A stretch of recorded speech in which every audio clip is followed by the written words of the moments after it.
Good afternoon guys mga kalapatid. So kainitan ng araw ngayon pero parang uulan na, ewan ko lang.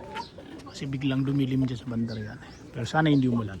Ngayon susubukan kong pakawalan yung mga YB na ilagay ko nga dito. Kaya mo itong isa okay naman. Kanina nakatatayo na yan kanina eh. Kaya lang yun nga, hindi na niya mailakad talaga yung paa niya. Yung isa ko namang YB rito okay na to. Ayun o. Kaso nakakatakot pa yan. So hindi ko na muna yan siguro pakakawalan. So ito, susubukan ko magpakawala ng mga ibon na galing dito. Hindi ko sure kung pakawalan ko yung ibon dun eh. Kaso nakakalipad na ba kaya tingin nyo makakalipad na to eh. Baka mag overfly yan. So dyan na muna siguro siya. So ngayon subukan natin pakawalan to. Subukan natin pakawalan ito mga to. Ayan, so subukan natin. Ayan, so mamaya maglalabasan na yung mga yan. Hindi pala nasave yung video ko, no? Kainis naman. Hindi ko pala napindot yung isa kong, yung continuation ng video ko. So ayan, so hindi ko pala tuloy na nakita kung hindi nyo na tuloy nakita kung paano lumipad yung YB. Pero ito yung isa, rumonda sila, sumabay dun sa nagronda, tapos dumapo. Akala ko kanina naka-play yung video ko, pero ayun, nandyan silang dalawa, dyan sila dumapo. Mamaya abangan ko sila. Ayun pa nga isa, tasa ronda nung isa dun. Ronda na yung isa dun. So titingnan ko ngayon kung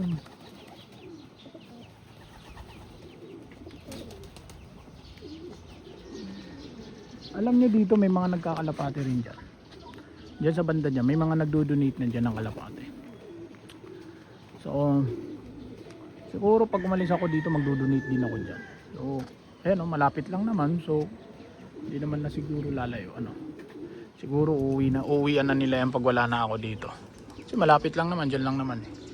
Sa tawid lang ng sapang to. Hindi ko na alam kung saan nagpunta yung dalawang YB. So mamayang hapon or gabi sigurado mag-uwian yan. So sana sumama sila. Sana no. So ngayon ang gagawin ko siguro, makakawalan ko ito man yung nasa malaking kulungan. Kukunin ko muna yung sisyo para makapag-viewing na rin. So ito yung yung YB ko, bago kong YB ngayon, Grizzle White, lumabas. Ayun yung isa, hindi ko na pakawalan. So lilipat ko siguro muna to dito. Baka pati itong Grizzle na to pakawalan ko din muna. So lilipat ko muna to, yung Grizzle White na to, dito sa kulungan na to. Tapos ililipat ko dyan, banda yan, para sa ganun mabigyan naman ng chance din yung iba na makalabas.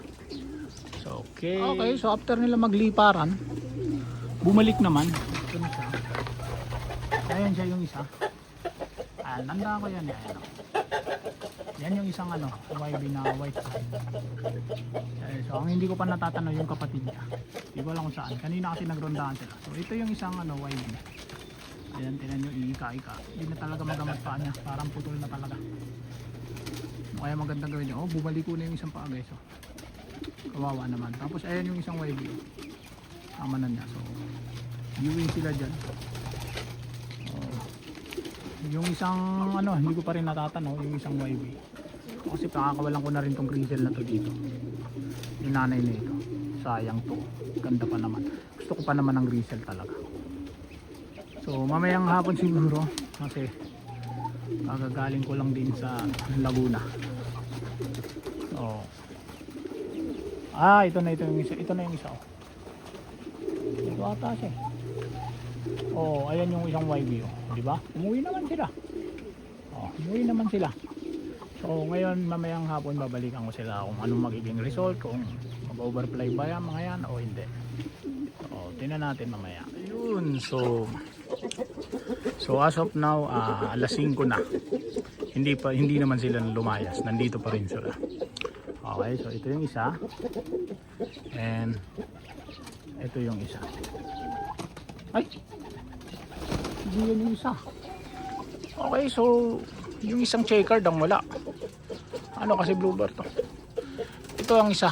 Yung checkered, nawawala yung checkered. So, pero tingnan natin kung baka nasa bubungan lang yan. So, hindi ba ito siya? Ito pala, ito. Oo, ito siya. Ito yung isa. Ayan. Ayan pala, hindi pala nawawala yung checkered.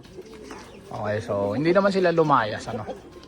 Hindi naman sila lumayas. So, tingnan natin hanggang mag-uwian na lahat. Okay, so ngayon magpapakain ako. Baka mag-uwian na sila. So, ayun yung dalawa ko. Ayun, iika-ika pa rin yung isa. Wala na, oh. Tingnan nyo yung nangyari sa paa. Wala na eh. Tiningnan ko, wala. Tumigas na yung paa niya. Hindi na talaga kaya. So, ano kayang pwedeng gawin dyan? Nasisira na yung balahibo niya, oh. Kasi kumakaskas sa kulungan eh. Sayang naman yan. Yan pa naman ang gusto kong kulang ba? Talaga pagka sino ba naman makakapagsabing mangyayari sa kanya yan? Maganda naman, mga napalaki ko naman yung iba, oh. Ayan, oh, mga YB naman lahat yan dati. Ayan, oh. Talagang ano lang to, ito talaga na tsempohan, oh. Ayun, oh, ito nga, oh, ayan, oh. YB naman dati yan. Hindi, ang pagkukulang ko lang talaga, hindi ko na nalagyan ng mga singsing. Yun lang talaga isang ano ko sa kanila. Minsan na hindi ko talaga nalalagyan ng singsing, gawa ng wala ng oras. Pero kung sa pagpapalaki, napapalaki ko naman sila maayos. Talagang nagkaroon lang ng problema sa kulungan niya. Gaya niyan. Yung mga pagsabing matatali siya dun sa nakausling tali na yun, ano? Sayang. Chinik ko, wala na eh. Lumiit na yung paa eh. Yung hita niya. Malaki yung binti pero yung hita. Medyo nakaka-disappoint lang, ano, kasi sayang yung ano. Sayang, oh. Sira na yung pakpak niya, oh. Kasi kumakaskas na sa ano, sa mga kulungan. So tingnan natin mamaya ano kung uuwi yun. Kung uuwi itong dalawang to. Ito yung isa. And then ito yung isa dyan pa. So nangangapa pa sila ngayon. So magpapakain muna ako. Okay, so as of now, ayan, naglagay akong pagkain. Umuwi na yung isa, guys. So, marunong na siya umuwi. So yung isa na lang. Hindi ko sure kung ito talaga siya eh. Parang ito yung siya. Doon kasi siya pumupunta. Ayan, nauuhaw. Nauuhaw. So umuwi na siya. Pasok na, umuwi na. Bale, isa na lang ang inaantay natin. Okay. So ito, baka ipasok ko na rin to sa kulungan kasi parang nag-uwian naman na yung mga nasa malaking kulungan. Okay, so buti na lang napauwi na natin. So hindi na natin problemahin yan. Pwede na tayo magbukas ng kulungan sa umaga. Yung isang checkered na white feather umuwi na. So itong isang hindi pa. Hindi ko sure nga kung ito, pero parang feeling ko ito talaga.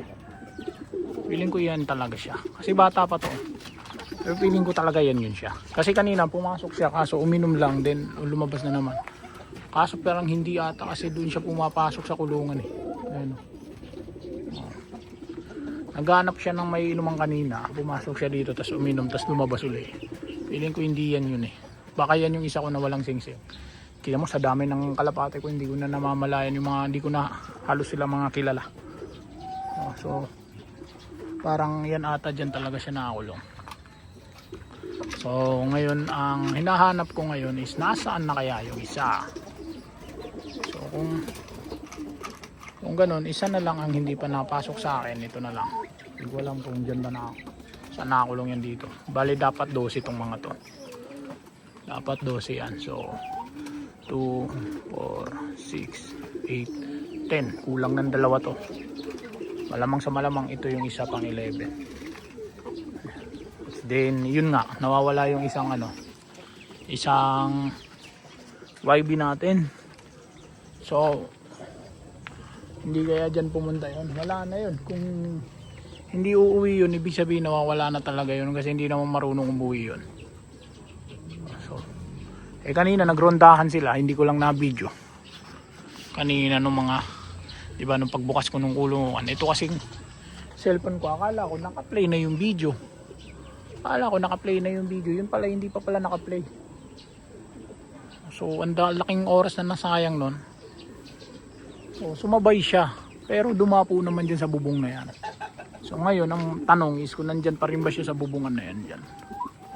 Wala na. So kaya ganun naman talaga sa minsan sa dami ng yung mga iba kong tinitrain. Anong talaga, minsan may nag-overplay talaga. Gaya nung dati yung anak nung itim ko, sayang, itim pa naman yung ibon na yun. Gusto ko rin sana yun. Ganun din ang nangyari. Ayun o, pumasok na din sa kulungan yung isa guys. Wala na siya dito. Ibig sabihin nasa loob na siya. So hindi yun yun. Hindi yun yung hinahanap natin. Ito gusto rin pumasok doon. So parang dalawa na lang ang nawawala rin. So hindi ko alam kung dyan yan nakakulong yung isang yan. So ngayon yun nga yung itim ganun din pagkakaiba naman nun yun napaamo ko na yun talagang umuwi na siya tapos ayun biglang hindi na bumalik nagliparan sila hindi na bumalik so malaki ang chance ang mawala pa tong isa malaki ang chance ang mawala pa yan so, malay naman natin umuwi malay naman natin hindi mawala so yung puti nga dito na purong puti akala ko mag-overfly yun kasi hindi rin halos umuwi yun lagi lang siya nandyan sa bubungan na yan pero tingnan mo ngayon nauuna na siya umuwi nandyan lagi pagka mga ganitong oras uwi na so antayin natin na dumating yung isa tingnan natin kung darating antayin natin hanggang bukas so dito ko na ulit putulin medyo napahaba na naman ang ating video so sa mga nandyan pa pasubscribe naman po malaking bagay to sa akin and sa mga datiyan na maraming salamat guys patuloy na panonood ng mga video natin kahit na minsan walang kwenta so parang ito nga ayan dyan ata yung nakakulong hindi ata dito so uuwi din yan may trapdoor naman dyan so di ka pa rin sanay, takal mo na nagtatrapdoor, di ka pa rin sanay. Siguro dahil palagi kasi nakabukas yung kulungan ko So, sinara ko na kasi pinauwi ko na yung isa pang ito-train natin na YB. Okay, so yun lamang po and God bless po sa inyong lahat.